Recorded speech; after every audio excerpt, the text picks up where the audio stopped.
Electoral bond దొంగల చేతిలో licence తుపాకీ లాంటిది. దానికి మందుగుండు సామాను ఏంటి అంటే ఐటీ తూట, సిబిఐ తూట. ఈ తూటాలతోటి దాడులు చేస్తూ కేంద్ర ప్రభుత్వం, బీజేపీ ప్రభుత్వం 2014 ముందు లేని వనరులను సమీకరించుకున్నది. కొన్ని కంపెనీలను భయంతో ఈ ఎలక్టోరల్ బాండ్స్కు కొనుక్కునేటట్టుగా చేసుకొని ఎలా రాజ్యాన్ని ఏలుతుందో ఈ బీజేపీ ప్రభుత్వం నేర్ల రవి గారి వివరణ ద్వారా విందాం. ఎలక్టోరల్ బాండ్స్ ద్వారా బీజేపీకి వచ్చింది ఒక 8,000 కోట్లు మాత్రమే, లేదా కొన్ని అంచనాల ప్రకారం 12,000 కోట్లు మాత్రమే. ఒక లాస్ట్ ఎలక్షన్స్లోనే 27,000 కోట్లు బీజేపీ ఒక్కటే ఖర్చు పెట్టింది అనేది చెప్పారు. ఇది అంటే ఎలక్టోరల్ బాండ్స్ కాకుండా ఇంకా విభిన్న పద్ధతుల్లో లోపాయకారిగా అందుతున్న అనేది మనకు తెలుస్తుంది. అయితే అఫీషియల్గానే ఎలక్టోరల్ బాండ్స్ రాకముందే ఇంకొకటి ఎలక్టోరల్ ట్రస్ట్ అనేది కాంగ్రెస్ ప్రభుత్వం, యూపీఏ ప్రభుత్వం ఉన్నప్పుడే ఒకటి ఏర్పాటు చేసింది.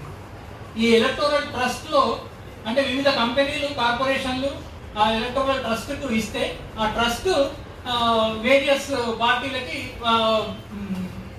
అందజేయడం అనేది యూపీఏ ప్రభుత్వం మొదలుపెట్టింది.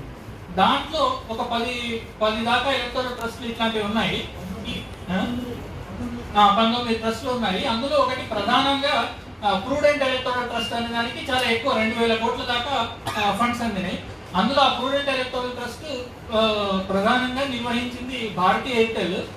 2,000 కోట్ల దానికి వస్తే 75% అది బీజేపీకి ఇచ్చింది. ఇది ఒకటి.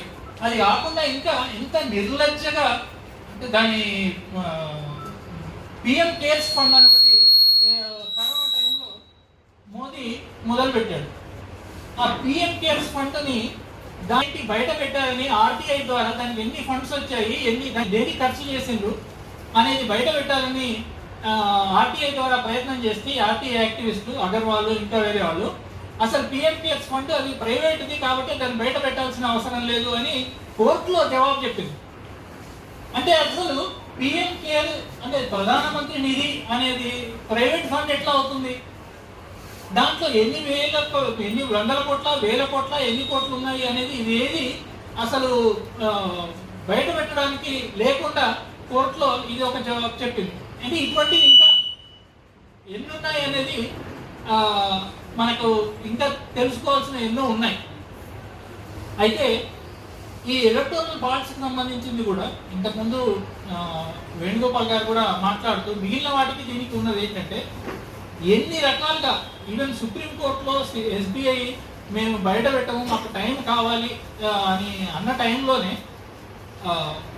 Reporters collective, news minute, news click లాంటి సంస్థలు ఇవి కొన్ని పరిశోధనలు చేసి అంటే అప్పటికే ఉన్న సమాచారం ద్వారా పెట్టింది ఏంటంటే కనీసం 30 కంపెనీలు 2018 నుంచి 2023 వరకు 30 కంపెనీల డేటాని వాళ్ళు పరిశోధించి అవి ఎన్ని ఫండ్స్ ఇచ్చాయి అనేది బయట పెడితే 335 కోట్లు ఈ 30 కంపెనీలు ఈ 5 ఏళ్లలో ఇచ్చాయి. ఆ 30 కంపెనీలలో 23 కంపెనీలు 2014 కంటే ముందు బీజేపీకి ఒక పైసా కూడా ఇవ్వలేదు.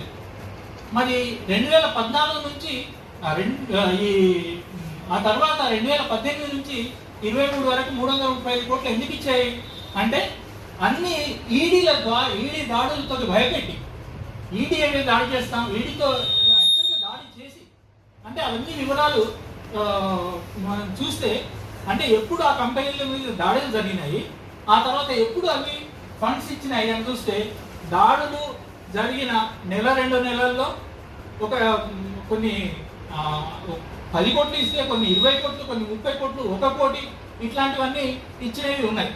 అవి అట్లా ఈ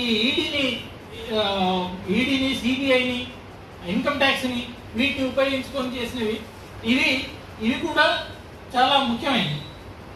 ఇంకా ఎటువంటి దాడులు చేసినాయంటే బెంగాల్లో ఐఎంపి అనే కంపెనీ మీద, అది మద్యం తయారు చేసే కంపెనీ, ఇంకా ఇతర ఇది చేసేది, దాని మీద ఈ ఈడీ దాడులే కాకుండా 2020లో ఒక 150 మంది గుండాలు పోయి ఆ ప్రభుత్వం దాని మీద దాడి చేసి ధ్వంసం, ఆఫీసులు వీటన్నిటిని ధ్వంసం చేసింది. అది చేసిన 2 రోజులకు జిఎస్టీ అధికారులు పోయి ఆ ఆఫీస్ మీద దాడి చేసింది, అంటే రైడ్ చేసింది. జిఎస్టీ అధికారులు రైడ్ చేసిన తర్వాత ఇంకా ఆ కంపెనీ జనరల్ బాడీలో డిక్లేర్ చేసి ఈ కంపెనీ సజావుగా సాగాలంటే మనం ఎలక్టోరల్ బాండ్స్ కొనాలి అని 2023-24లో అది 40 కోట్ల బాండ్స్ కొన్నది. దాని లాభం ఎంత? 12 కోట్లు. అది ఓపెన్గా జనరల్ బాడీ డిక్లేర్ చేసి మన కంపెనీ నడవాలంటే బాండ్స్ కొనాలి అని చెప్పేసి, అంటే ఇట్లా పచ్చిగా దాడులు చేసి మన హఫ్తా వసూలు, నేను ఫేస్బుక్లో రాసిన పోస్ట్లో రాశానంటే ఈ హఫ్తా వసూలు ఇలాంటి దాడులు గుండాలు ఎట్లయితే వసూలు చేస్తారో అట్లాంటి వసూలు చేసి ఇవి బీజేపీ ప్రభుత్వం వసూలు చేస్తుంది. సహజంగానే ఆ 40 కోట్లలో ప్రధానంగా లేదా 100% కొంత టీఎంసీకి కూడా డెఫినెట్గా పోయింది. ఎందుకంటే బీజేపీ తర్వాత అధికంగా బాండ్ల ద్వారా డబ్బులు పోయింది. చాలా తక్కువ పర్సెంటే కావచ్చు, కానీ నెక్స్ట్ ఉన్నది టీఎంసీకి, ఆ తర్వాత కాంగ్రెస్కి. సో ఏదైనా ఇక్కడ ప్రధానంగా వీటిలో ఈ ఈడీ, ఇన్కమ్ ట్యాక్స్ ఇవన్నీ దాడులు చేయగలిగిన కెపాసిటీ అధికారాలు బీజేపీ ఉన్నాయి కాబట్టి అవి ఆ దాడులు చేయించి భయపెట్టి ఇట్లా ఫండ్స్ వసూలు చేస్తున్నారు. ఇప్పుడు ఈ లిక్కర్ కుంభకోణంలో కూడా మొన్న శరత్ చంద్రారెడ్డికి అరవిందో ఫార్మా, ఆయనకి 6 నెలల జైల్లో ఉండి అసలు బెయిలే రాకపోతే తర్వాత అరవింద్ కేజ్రీవాల్కి వ్యతిరేకంగా సాక్ష్యం చెప్తా అని అప్రూవర్గా మారుతా అని చెప్పిన తర్వాత బెయిల్ వచ్చింది. అంతేకాదు 52 కోట్ల అరవిందో ఫార్మా ఎలక్టోరల్ బాండ్స్ కొంది. Electoral bonds Aurobindo pharma electoral 52 కోట్లు కొన్న తర్వాత ఆయనకు బెయిల్ వచ్చింది, ప్లస్ అప్రూవర్గా మారినాయి. ఈ 2 కండిషన్స్ తోటి ఆయన బెయిల్ వచ్చి ఈరోజు బయట ఉన్నాడు. అంటే కేజ్రీవాల్ని వీళ్ళని ఎదిరించడానికి చేయడం అనేది ఇట్లా ఉంది. ఇంకోటి ఎస్బీఐ కోర్టులో అంత బయట పెట్టకుండా ఉండడానికి చేసింది కదా. ఈ ఎస్బీఐ డైరెక్టర్లు 13 మంది డైరెక్టర్లు ఉంటే అందులో 4గురికి వాళ్ళ రిటైర్మెంట్ అయిన తర్వాత 3 ఏళ్ల పాటు 2 ఏళ్ల పాటు ఎక్స్టెన్షన్ ఇచ్చింది బీజేపీ. అంటే వాళ్ళ మనుషులకి ఎక్స్టెన్షన్ ఇచ్చి అందులో డైరెక్టర్, మెయిన్ డైరెక్టర్కి ఇంకా మిగిలిన డైరెక్టర్లకు కూడా అట్లా ఎక్స్టెన్షన్ ఇచ్చిన వాళ్ళు. అందులో సరే నాకు తెలిసిన వాడు మా కాలేజీలో మా జూనియర్ శ్రీనివాసన్ శెట్టి అని, ఆయన ఇక్కడ కాలేజీలో పెద్ద ఏబీపీ వాడు. అంటే మాతో చర్చల్లో కూడా ఏదైనా చిన్నదైతే ఇగో రవి అంటే నీ మీద గౌరవంతో నేను ఇది చేస్తున్నాను అంటే, లేకపోతే నీ పని పట్టేవాళ్ళం అనే టైపులో మాట్లాడిన మనిషి ఆ ఎస్బీఐ డైరెక్టర్లలో ఒకడు. అంటే ఇట్లా ఏబీపీ వాళ్ళు వీటిని ప్రతి సంస్థలో ఇటువంటి వాళ్ళని నింపుకోవడం వల్ల ఎక్స్టెన్షన్, సిబిఐ కూడా ఎక్స్టెన్షన్ సుప్రీంకోర్టు చెప్పిన తర్వాత కూడా ఎట్లా ఎక్స్టెన్షన్ ఇచ్చేసింది, ఆ దాడులకు ఎట్లా ఉపయోగపడుతున్నా అనేది ఇవి కూడా ఇవన్నీ ఒకటే దాంట్లో భాగం ఉంది. అట్లాగే స్పెక్ట్రమ్ సంబంధించి ఇంతకుముందు వేణు ప్రస్తావించాడు. అయితే ఈ స్పెక్ట్రమ్లో తీసుకొచ్చిన మార్పులు 4G స్పెక్ట్రమ్ వేలానికి సంబంధించి వేలం వేయకుండా స్పెక్ట్రాన్ని అలాట్ చేయడం అనేది జరిగింది. అప్పుడు వేలం గురించి అంత వేలం చేయకుండా కంపెనీకి ఇచ్చిందని చేసేది అంత పెద్ద ఇచ్చేసింది.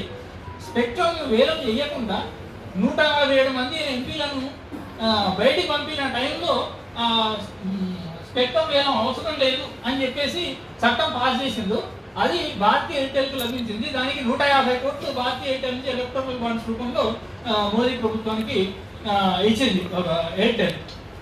ఇట్లాంటి ఇంకా అసలు మొత్తం ఫార్మా రంగం ఈరోజు మనం ఆ లిస్టు చూస్తే ఎక్కువ ఇచ్చిన ఫండ్స్ ఎవరికి ఇచ్చారు? మెగా ఇంజనీరింగ్, ఫ్యూచర్ గేమ్స్ ఇవన్నీ తర్వాత చూస్తే Divi labs, Aurobindo pharma, Reddy labs, Apollo hospitals, అంటే ఫార్మా రంగం ఇంత పెద్ద ఎత్తున ఇన్ని వేల కోట్లు, అంటే 1000 కోట్ల దాకా ఫార్మా రంగం నుంచి 1000 కోట్ల దాకా బాండ్స్ బీజేపీ ప్రభుత్వానికి ఇతరులకు ఇప్పటికే. అంటే ఈ ఫార్మా రంగం ఎందుకు ఇంత పెద్ద ఇస్తున్నది? ఎందుకంటే ఈ దివి ల్యాబ్స్ మీద దాడి జరిగింది, హిప్నో డ్రగ్స్ మీద దాడి జరిగింది, ఐటీ దాడి, ఎఫ్డీఏ డ్రగ్ కంట్రోలర్ వాళ్ళు దాడులు చేశారు. వాటిని ఎందుకంటే ఇక్కడ మన కంపెనీలు మన అమెరికాలో ఇవే కంపెనీలు ఎక్స్పోర్ట్ చేసే మందులను చాలాసార్లు అమెరికా ఇతర యూరోపియన్ దేశాల్లో బ్యాన్ విధించారు, ఎందుకంటే అది ప్రమాణాలకు లేవని. ఇక్కడ కూడా ప్రమాణాలు భయం చూపెట్టి వాటికి డబ్బులు ఇవ్వరు. హాస్పిటల్స్, యశోద హాస్పిటల్ అంటే ఈ హాస్పిటల్స్ 10 కోట్లు 20 కోట్లు ఈ కోట్లు ఇచ్చి అవన్నీ ఎవరైనా వసూలు చేస్తున్నారు పేషెంట్ల దగ్గర. అంటే పేషెంట్ల